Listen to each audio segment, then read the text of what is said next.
Migraine বা headache যদি হয়, সবার আগে আপনি চেক করুন যে আপনার অক্সিজেন লেভেল কী আছে। অক্সিজেন লেভেল চেক করা এখন ভীষণ ইজি, সবার কাছে মোটামুটি স্মার্ট ওয়াচ আছে, নাহলে অক্সিমিটার এখন কর্নার পরে সবার বাড়িতে রয়েছে, ওটা আগে চেক করে নিন। আর সেকেন্ড যেটা হচ্ছে জোরে জোরে হাত রাব করুন, তাতে কি ব্লাড সার্কুলেশন খুব ভালো হবে।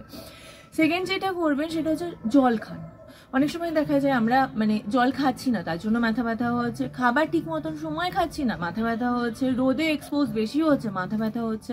তো এই জিনিসগুলোর জন্য আমাদের কিন্তু ডিহাইড্রেশনটা অনেক বেশি একটা ইম্পর্টেন্ট রিজন হয়ে দাঁড়িয়েছে। যদি ডিহাইড্রেট হয় শরীর, তাহলে কিন্তু আপনার হেডেক বা মাইগ্রেনের ব্যথাটা ট্রিগার করে। তার সঙ্গে অনেকের এটাও আছে যে সাউন্ড, খুব বেশি সাউন্ড নিতে পারে না।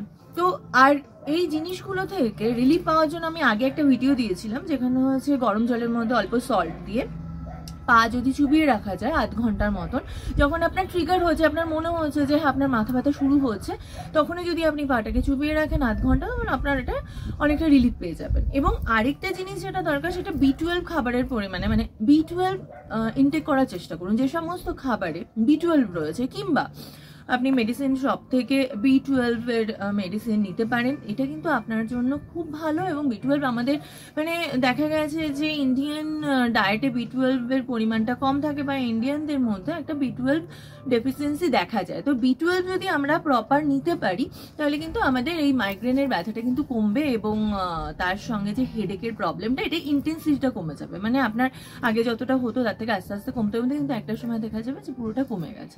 এটা করে দেখুন, এটা কিন্তু আপনাকে হেল্প করার। ডেফিনেটলি আরেকটা জিনিস, যেটা মেইন জিনিস, সেটা হচ্ছে ডিপ ব্রিথ করুন। সেই সময়ই আপনি একদম জোরে জোরে শ্বাস নিন।